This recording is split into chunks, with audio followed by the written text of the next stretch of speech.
ये बार बार मुझे एडमिट करना पड़ता है, इससे मुझे बड़ा डिस्टर्बेंस होता है। तो let's be start today. Today we are discussing about the expectation values. Expectation values. तो what do you mean by expectation value? Expectation values क्या होती हैं? As we knows that, and yesterday we discussed that the wave function psi is a probabilistic interpretation. Wave function psi जो है वो probabilistic interpretation है।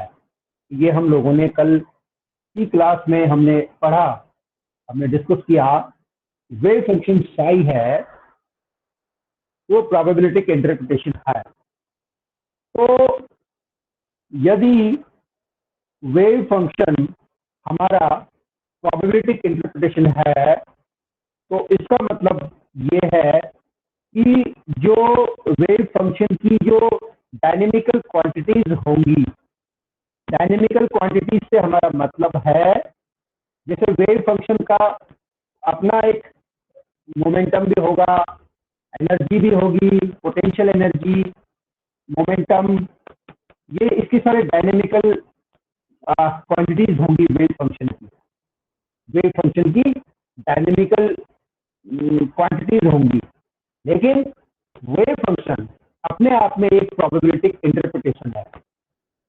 Probabilistic interpretation मतलब अगर normalised है, कल हमने पढ़ा था normalised and orthonormalised condition, हमने पढ़ा था कि वेव फंक्शन पार्टिकल के साथ एग्जिस्ट करता है। पार्टिकल है तो वेव है,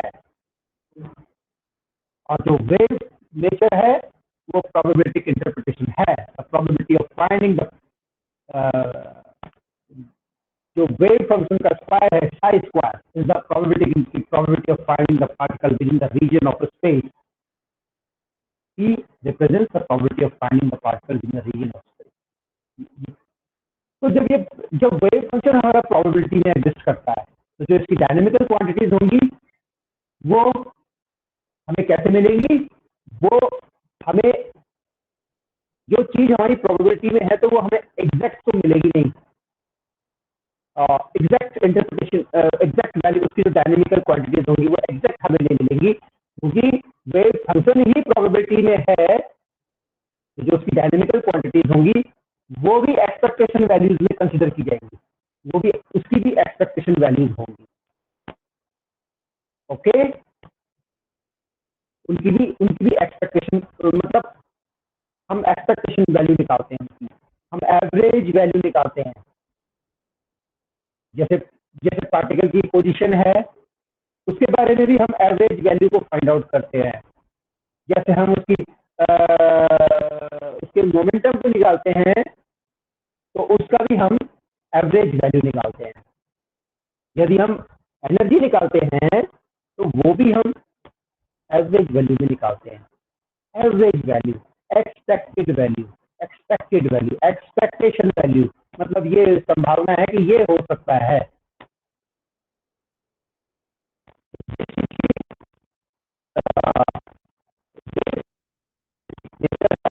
के बारे में हम क्वांटिटी निकालना चाहते हैं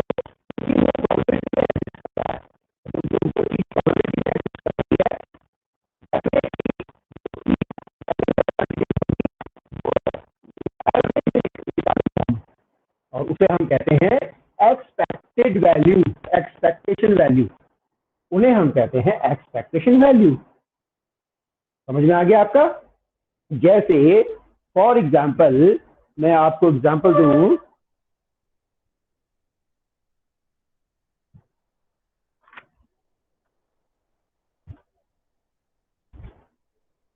जैसे कि the expectation value of any quantity F R, कोई भी डायनेमिकल कोई भी क्वांटिटी है और वो क्वांटिटी मान लो एफ आर है। किसकी क्वांटिटी है? ये वेव फंक्शन की कोई क्वांटिटी है एफ आर, ठीक है।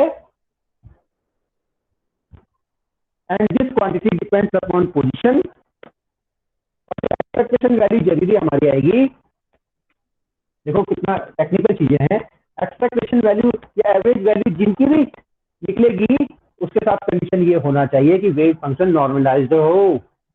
वेव फंक्शन हमेशा नॉर्मलाइज्ड की कंडीशन में होना चाहिए।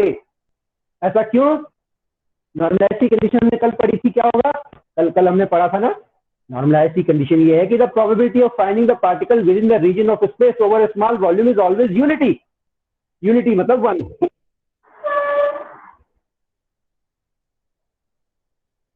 तो जो एक्सपेक्टेशन वैल्यू जो हम निकालेंगे तो वो हमेशा नॉर्मलाइज्ड होंगे, नॉर्मलाइज्ड कंडीशन में होंगे, क्योंकि पार्टिकल भी तो तभी एग्जिस्ट करेगा जब वो नॉर्मलाइज्ड कंडीशन में होगा। नॉर्मलाइज्ड कंडीशन में मतलब कि पार्टिकल के होने की प्रोबेबिलिटी है वहां पे। हम यूनिटी कह रहे हैं ना, 1 कह रहे हैं ना, psi mod square is equal to 1 कहा था ना हमने। तो 1 कहा था मतलब कि वहां पे पार्टिकल है। पार्टिकल है मतलब नॉर्मलाइज्ड कंडीशन है वो। और अगर वो नॉर्मलाइज्ड नहीं है तो पार्टिकल के होने की वहां पे प्रोबेबिलिटी नहीं है। और जब पार्टिकल ही नहीं होगा तो वेव नहीं होगा, जब वेव नहीं होगा तो फिर एक्सपेक्टेशन वैल्यू कहां से आएगी?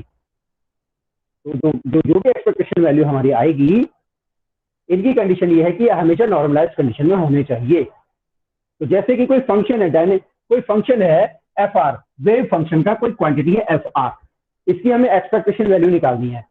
तो इसकी एक्सपेक्टेशन वैल्यू अगर हमें निकालनी है तो देखो ये मैं लिखूंगा एफ आर, और एक्सपेक्टेशन वैल्यू का एक सिंबल होता है, आप ऐसे बंद कर देते हैं दो इनके अंदर, ऐसे इनको ऐसे बंद कर देते हैं हम इनको, ठीक है। और ये हो जाएगा हमारा, इसको हम लिखते हैं एक्सपेक्टेशन वैल्यू को पी, प्रोबेबिलिटी होगी ना P R T and F R D tau, मतलब प्रोबेबिलिटी। और पी क्या है? पी क्या है? हमने कल पढ़ा था, पी क्या पढ़ा था हमने? Psi star Sai D tau, ये पढ़ा था ना हमने।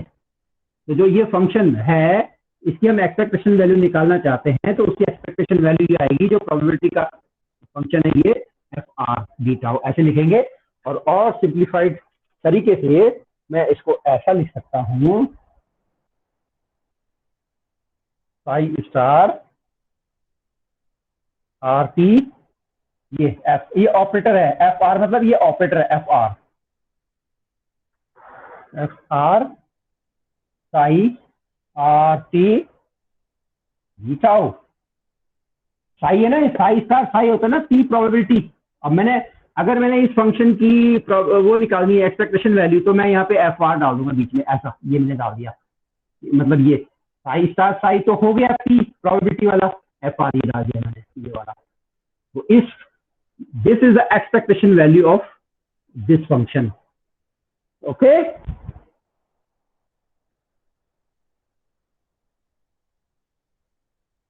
और अगर मुझे पोजीशन की एक्सपेक्टेशन वैल्यू निकालनी है, पोजीशन मतलब आर की, इसकी आर क्या रिप्रेजेंट करता है? पोजीशन, ठीक है।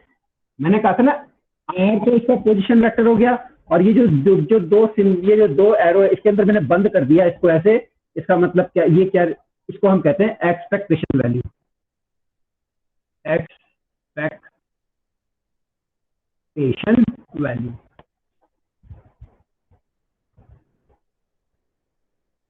इसे हम कहते हैं, अब मैं एक्सपेक्टेशन वैल्यू इस पोजीशन वेक्टर की निकालना चाह रहा हूं, तो बड़ा आसान है, वैसा ही करूंगा मैं जैसे ऊपर वाला था, ये साई स्टार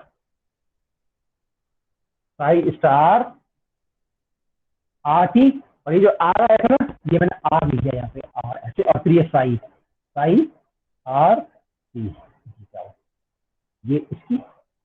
ये इसका एक्सपेक्टेशन वैल्यू। और अगर मैं कोऑर्डिनेट के टर्म्स में लिखना चाहूंगा, आर का पोजीशन वेक्टर हो गया ना, और इसके कोऑर्डिनेट्स क्या होते हैं? एक्स वाई जेड होते हैं। अगर मैं इनके टर्म्स में लिखना चाहूंगा इसके एक्सपेक्टेशन वैल्यू को, तो X is equal to psi star are T X psi are T, x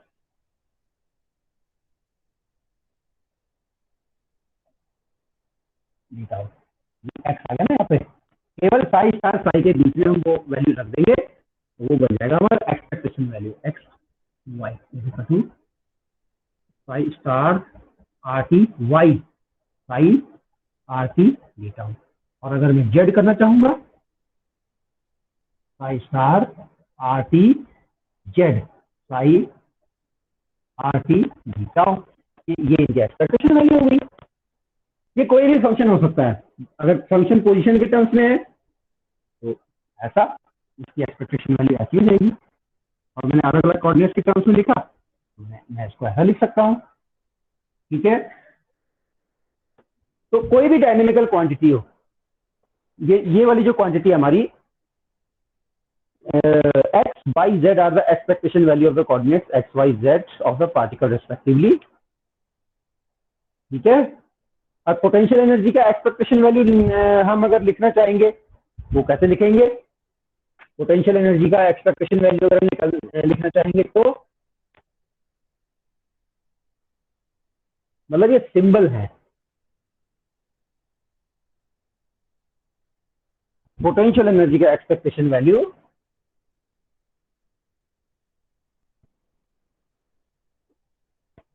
वही साई स्टार आर टी, और ये बीच में आ गया वी, और फिर साई आर टी डेटा हो, ये पोटेंशियल एनर्जी का एक्सपेक्टेशन वैल्यू आ गया।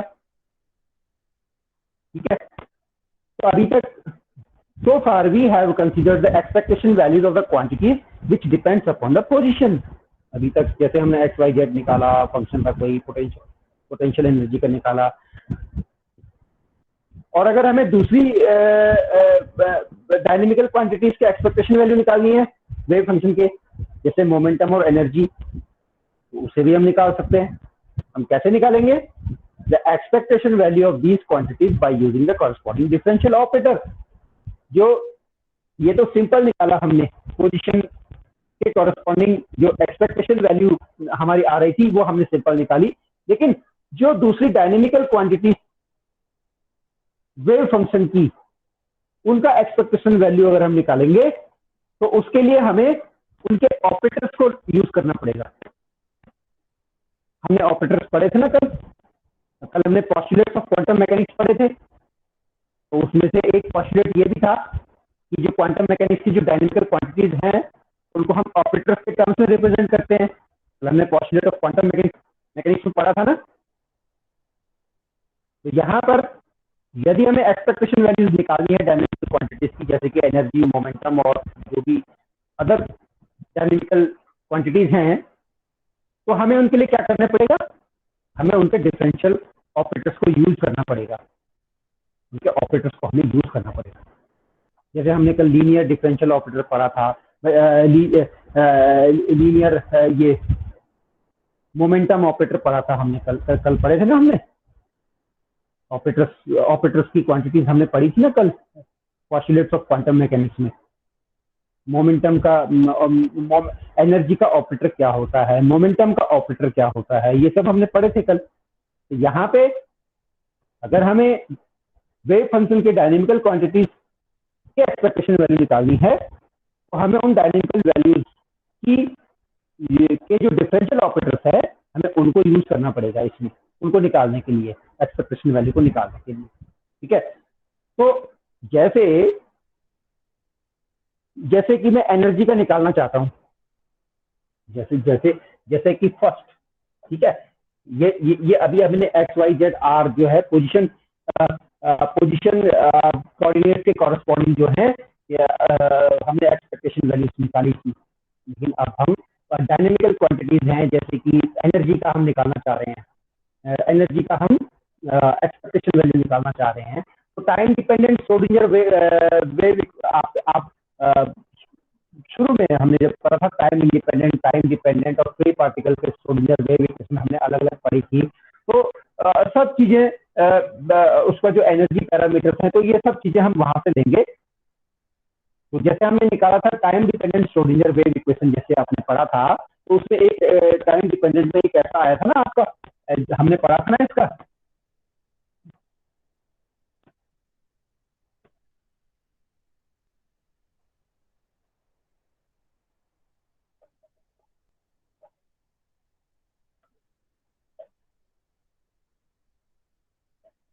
ये पढ़ा था ना हमने ये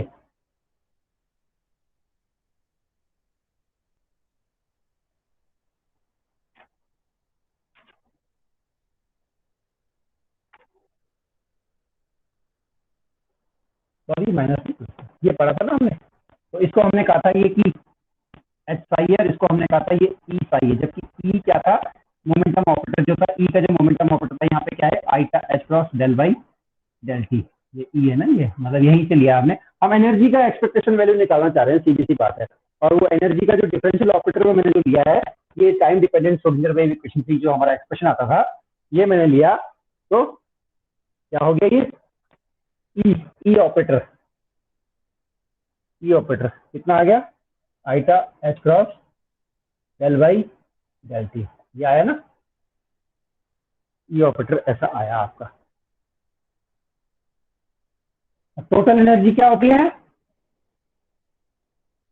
total energy is equal to kinetic energy plus potential energy होती है। काइनेटिक एनर्जी का ऑपरेट ये वाला हो गया, काइनेटिक एनर्जी क्या होता है,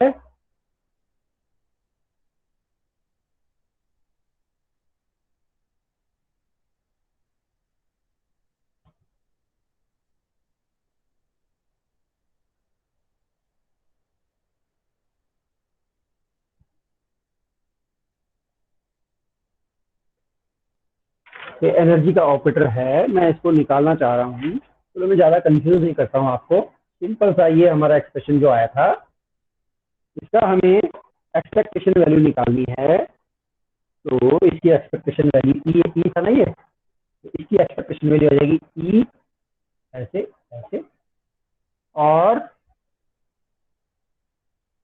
वैसे ही साई स्टार को वापस जगह आ जाएगा वैसे ही, ठीक है। और ये जो ई की वैल्यू दी है क्या थी, iota H cross del by del T five, ये एनर्जी की एक्सपेक्टेशन वैल्यू आ गई। और ठीक है, इसको मैं ये लिख सकता हूँ, आईटा एच क्रॉस,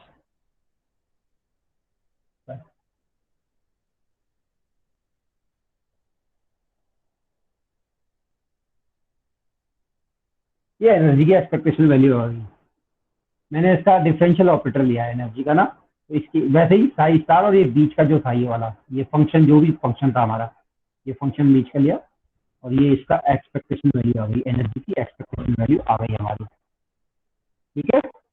और उसी तरह मोमेंटम की अगर हमें, कल आपने एक टॉपिक पढ़ा होगा आपने, जब मैं पॉस्टुलेट ऑफ क्वांटम मैकेनिक्स में पढ़ा रहा था आपको, तो उसमें लीनियर मोमेंटम ऑपरेटर आई थी बेटा, एक वैल्यू, एंगुलर मोमेंटम ऑपरेटर एक वैल्यू आई थी, सॉरी लीनियर मोमेंटम और एंगुलर मोमेंटम ऑपरेटर एक वैल्यू आई थी। मुझे बताइए कि कल जब मैं निकाल रहा था, कल जब हम कर रहे थे, तो मैंने लिखा था कि जो मोमेंट, लीनियर मोमेंट, मेरे डस्टर कर गया, हाँ, जो हम लीनियर मोमेंटम ऑपरेटर हम कर, ये एनर्जी का ऑपरेटर ये आ गया ना समझ में आपको, ये तो समझ में आ गया होगा। अब मुझे ये बताइए आप लोग, जब कल जब हम कर रहे थे, पॉस्टुलेट ऑफ क्वांटम मैकेनिक्स में पढ़ रहे थे, तो जो लीनियर मोमेंटम ऑपरेटर था minus iota H cross grad, ये हम पढ़ रहे थे, ये हम पढ़ रहे थे ना,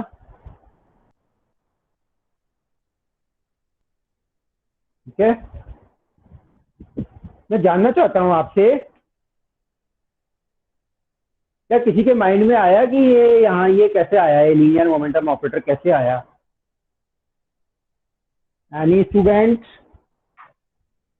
P is equal to minus iota H cross z square, क्या किसी के ये एक्सप्रेशन कहाँ से, ये जो मोमेंटम का लीनियर मोमेंटम मोमेंटम ऑपरेटर है, ये p is equal to minus iota H cross grad, ये कहाँ से आया,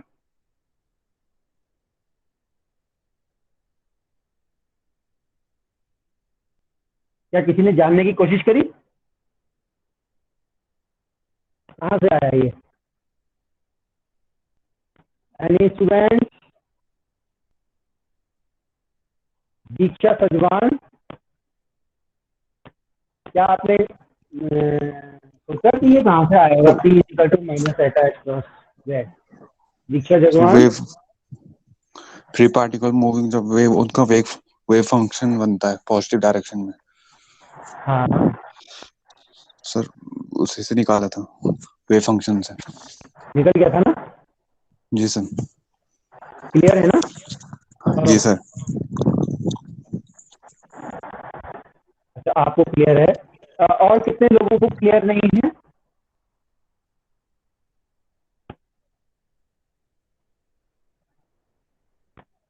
कितने लोगों को क्लियर नहीं है कि ये जो लीनियर मोमेंटम ऑपरेटर की जो वैल्यू है minus iota h cross z है?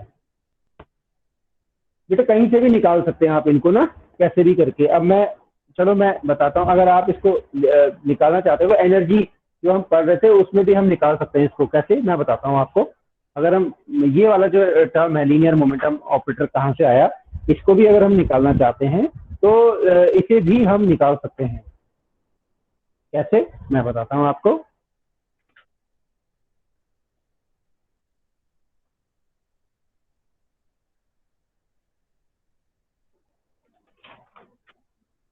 जैसे एनर्जी होती है ना हमारी, energy energy is equal to kinetic energy plus potential energy, ये होती है। और काइनेटिक एनर्जी कितनी होती है? हाफ एम वी स्क्वायर होता है ना। तो अगर मैं इसको एम से एम मल्टीप्लाई कर दूं तो ये कितना आ जाएगा? P square by two m. इसको ऐसा लिख सकता हूँ ना मैं इसको। तो ये काइनेटिक एनर्जी हो गई हमारी p square by two m plus V, ऐसा लिखा ई। ठीक है, और इसकी एक्सपेक्टेशन वैल्यू कर देंगे तो ये सिंबल ऐसा कर देंगे, expectation p square by two m plus V. इसको एक मान लो एक्सप्रेशन। दूसरा आपने वो पढ़ा था, आपने श्रोडिंगर वेव इक्वेशन आपने पढ़ी थी पहले, तो वो क्या पढ़ी थी आपने?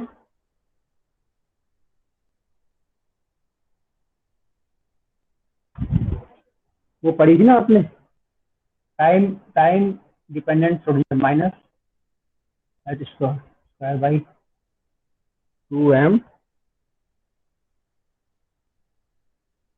Z square plus V. मैं इसकी एक्सपेक्टेशन वैल्यू अगर ले लूँ,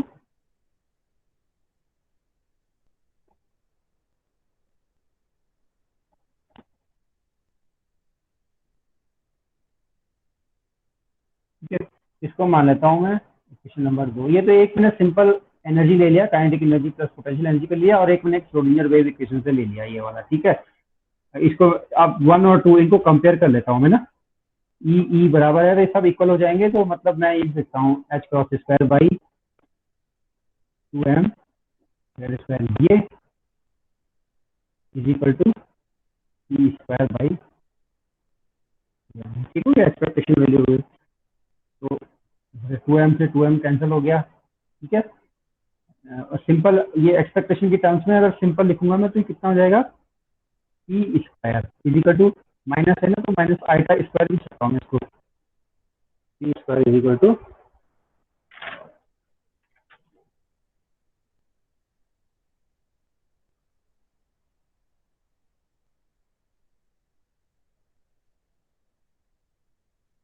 ई square is equal to minus H cross square Z, मतलब P square is equal to minus H cross square Z square, ऐसा कर दिया मैंने। ठीक है,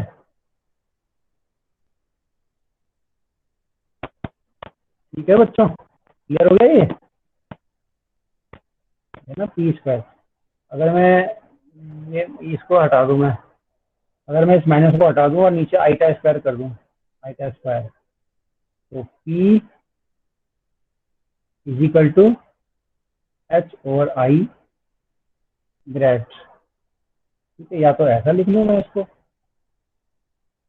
है ना, या सिंपल जैसे पी स्क्वायर है ना, ये P square is equal to H cross square, P square is equal to minus H cross square, तो सिंपल पी ऐसे लिख सकता हूँ मैं इसको, P is equal to minus I का एच क्रॉस, सिंपल ऑपरेटर ऐसे ऐसे लिख सकता हूँ ना इसको, स्क्वायर था ये, स्क्वायर हटा दिया मैंने ये, ठीक है,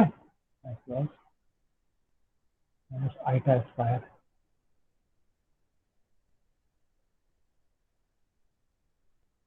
तो मैं आपसे कल बात कर रहा था, आपसे जो लीनियर मोमेंटम ऑपरेटर नहीं पढ़ा था हमने, पी ऑपरेटर जो था, minus iota H cross grade, यही तो मैं कह रहा था आपसे, ये वाला।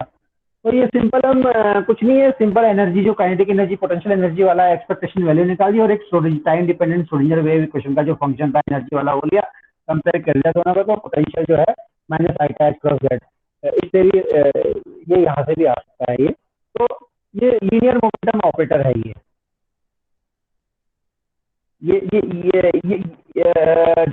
इसका डिफरेंशियल ऑपरेटर है ये हमने हमने कल पॉस्टुलेट ऑफ क्वांटम मैकेनिक्स पढ़ा था कि जो हम इसकी जो वेव फंक्शन की जो हम क्वांटिटीज लेते हैं वो ऑपरेटर्स के टर्म्स में हम लेते हैं। तो एनर्जी का ऑपरेटर हमें पता था, तो उसका हमने निकाला। अब मोमेंटम का operator, linear momentum differential operator ये होता है। तो ऑब्वियसली मोमेंटम का जब हम एक्सपेक्टेशन वैल्यू लेंगे तो डिफरेंशियल ऑपरेटर के रूप में ही लेंगे। तो इसका जो एक्सपेक्टेशन वैल्यू आएगी मोमेंटम की, वो क्या आ जाएगी, कुछ नहीं करना है, पी आई ये सिंबल बना देना है, ऐसे ऐसे ऐसे सिंबल बना देना है, पी इज इक्वल टू, और फिर वही साई स्टार है, और पी की वैल्यू हमें ये मालूम ही है, minus iota H cross grad, ये पी की वैल्यू है और ये साई है और ये बीटा हुआ है, ठीक है। तो इसको अगर और सॉल्व करेंगे तो माइनस आईटा एच क्रॉस वहां ले लेंगे, ठीक है। तो ये आ जाएगा Sai star grade Sai beta, ये आ जाएगा हमारा मोमेंटम का एक्सपेक्टेशन वैल्यू आ जाएगी हमारी। पहले हमने पोजीशन के कोऑर्डिनेट्स की एक्सपेक्टेशन वैल्यू ली, और फिर dynamical variables, dynamical wave function की जो डायनेमिकल क्वांटिटीज है जैसे एनर्जी है, मोमेंटम है, उनका एक्सपेक्टेशन वैल्यू हम ले रहे हैं। तो ये हमें मालूम नहीं था, पी इज इक्वल टू, अगर ये ठीक है तो इससे, और अगर कोऑर्डिनेट्स के टर्म्स में अगर इसको लिखना चाहेंगे, जैसे पी तो ये हो गया, अगर मैं इसको कोऑर्डिनेट्स के टर्म्स में लिखना चाहूंगा तो क्या हो जाएगा, ये p x is equal to minus iota H cross psi star. तो ग्रेड क्या हो जाएगा, एक्स के टर्म्स में नहीं, तो ग्रेड क्या हो जाएगा, ये डेल बाई डेल एक्स हो जाएगा, डेल बाई डेल एक्स हो जाएगा, साई डीटा होगा, ऐसा हो जाएगा। और अगर पी वाई निकालना चाहूंगा तो minus iota H cross del by del Y psi डीटा होगा, ऐसा हो जाएगा। और पी जेड ये कितना हो जाएगा, minus iota H cross psi star del psi by del z. मतलब ये जो ग्रेड था इसको del by del x plus del by del y plus del by del z ऐसा करके हम लिखते हैं। तो क्योंकि एक्स अलग अलग एक्स वाई जेड के कंपोनेंट्स में लिख रहा हूं मैं, तो अगर एक्स वाला लेना है मैंने तो खाली ये वाला लिया, डेल बाई डेल एक्स ये वाला। और अगर मैं वाई वाला लेना चाहता हूँ वाई कंपोनेंट का, तो मैंने ये वाला लिया, डेल बाई डेल वाई। और जेड वाला लेना चाहता हूँ तो डेल बाई डेल जेड ये वाला। और ये एक्सपेक्टेशन वैल्यू होगा इनकी मोमेंटम ऑपरेटर की, मोमेंटम ऑपरेटर की, एनर्जी ऑपरेटर की अभी हमने निकाली, और मोमेंटम ऑपरेटर की हमने इस तरह से हमने निकाल दी, ये वैल्यू हमने निकाल दी, ठीक है। So thus Px, Py, Pz are the expectation values of the component of the moments along the x, y and z axis respectively, ठीक है। And it should be noted that the above formula of expectation values only hold if the wave function psi is properly normalized. ये सारे तभी तक exist करेंगे जब तक wave function normalised होगी। अब आपको पता चल गया होगा कि नॉर्मलाइज की बात क्यों कर रहे हैं। ये जनरली हम पढ़ते हैं, और जनरली जब हम स्टडी करते हैं तो ठीक है हम कॉन्सेप्ट पढ़ लेते हैं, लेकिन हम कहेंगे नॉर्मलाइज से क्या मतलब, चलो होगा कुछ ना कुछ होगा। तो ऐसा कुछ ना कुछ वाली बात नहीं है। नॉर्मलाइज इसलिए है कि वहां पे पार्टिकल है, वेव फंक्शन नॉर्मलाइज है। नॉर्मलाइज का मतलब कि probability of finding the particle is always there. मतलब यूनिटी 1 लिखा था ना हमने, psi star psi p psi integrate psi star psi is equal to 1 किया था ना हमने। और 1 का कंडीशन थी जब नॉर्मलाइज हो, और नॉर्मलाइज की कंडीशन क्या है कि हमेशा पार्टिकल के होने की प्रोबेबिलिटी वहां पे है। अगर psi star psi is equal to 0 है तो वो ऑर्थोगोनल कंडीशन है, और ऑर्थोगोनल कंडीशन है तो पार्टिकल के होने की संभावना वहां पे नहीं है। और वेव फंक्शन एग्जिस्ट तभी करेगा जब वहाँ पार्टिकल है, जब पार्टिकल ही नहीं है तो वेव फंक्शन एग्जिस्ट नहीं करेगा, और जब वेव फंक्शन एग्जिस्ट नहीं करेगा तो हम एक्सपेक्टेशन वैल्यू किसकी लेंगे। तो it should be noted that the expectation values holds only when the wave function, the condition is always in the normalized condition. Normalized condition हमेशा वो होना चाहिए, तभी हमारा एक्सपेक्टेशन वैल्यू हमारी एग्जिस्ट करेगी, right. This is all about your expectation value, this is all about your expectation value. Okay बच्चों, next है, अब हम पढ़ेंगे प्रोबेबिलिटी करंट डेंसिटी। इसको मैं मिटा देता हूं। ये कॉन्सेप्ट समझ में आ गया क्या सभी बच्चों के? Is this concept is clear to every student? जी सर। ओके, तो मैं आगे बढ़ता हूं फिर, और आगे बढ़ते हैं नेक्स्ट टॉपिक पे। एक्सपेक्टेशन वैल्यू का कहां पे भी कहीं पे भी बात आएगी तो ये एरो है, ये एरो इसके अंदर बंद कर दो उसको, तो ये एक्सपेक्टेशन वैल्यू बन जाएगी, मतलब आर की एक्सपेक्टेशन वैल्यू, ठीक है।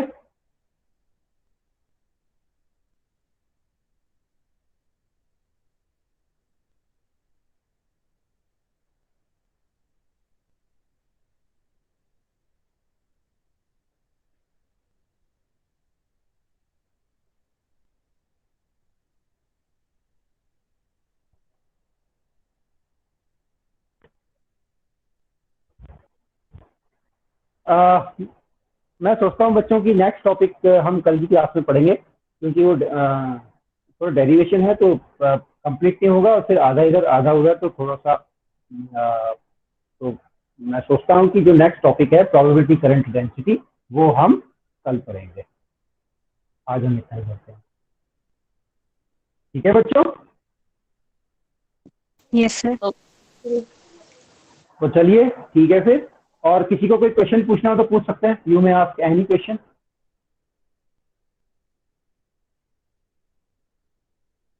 सर फिफ्थ सेम के एग्जाम होंगे अब? इसके फिफ्थ सेम के? यस सर, बाकी सब्जेक्ट के। आप तो सिक्स सेम के स्टूडेंट हो, आप फिफ्थ के बारे में क्यों पूछ रहे हैं? सर फिफ्थ के एग्जाम भी नहीं हुए थे और असाइनमेंट भी नहीं मांगे थे दूसरे सब्जेक्ट के। ऐसा हो ही नहीं सकता है। अगर असाइनमेंट आपने जमा नहीं किया तो आपका रिजल्ट ही नहीं खुलेगा। क्या फिजिक्स का असाइनमेंट नहीं मांगा गया था? वो प्रैक्टिकल का, फिजिक्स का तो हो गया था एग्जाम, और प्रैक्टिकल का असाइनमेंट हो गया था, पर बाकी सब एग्जाम होने थे, फिर वो कैंसिल हो गए थे। केमिस्ट्री का हो गया क्या? केमिस्ट्री के असाइनमेंट मांगे गए थे आपसे? मैथ्स के असाइनमेंट मांगे गए थे आपसे? सर असाइनमेंट नहीं मांगे थे मैथ्स का। तो आप ऐसा कीजिएगा कि वहाँ पे जो हेड ऑफ द डिपार्टमेंट है प्रोफेसर एम.एस. रावत हैं, एम.एस. रावत, उनसे आप कंसल्ट कर लीजिएगा एक बार, है ना। मेरे ख्याल से तो असाइनमेंट्स मांगे जाने चाहिए थे, और मांगे क्या जाने चाहिए थे। आपको रिजल्ट खोलने का टाइम आ रहा है, तो आप जिन सब्जेक्ट्स के आपके असाइनमेंट मांगे नहीं गए हैं, और आपकी अगर उस सब्जेक्ट के बारे में कोई क्वेरी है, तो आप जो कंसर्न सब्जेक्ट हैं उनके एचओडी से आप अपनी समस्या पूछ सकते हैं, और आप तुरंत ही पूछिए, लापरवाही मत कीजिए, ठीक है। और एनी अदर, किसी और को कोई क्वेश्चन पूछना है?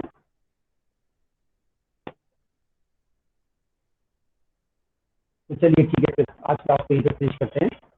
Thank you very much dear students, मैं क्लास को लीव कर रहा हूँ। Thank you okay sir. Okay, screenshot ले लिया करो बच्चों, मेरा एक आपसे है कि स्क्रीनशॉट आप ले लीजिए, आप क्लास का जरूरी करती है।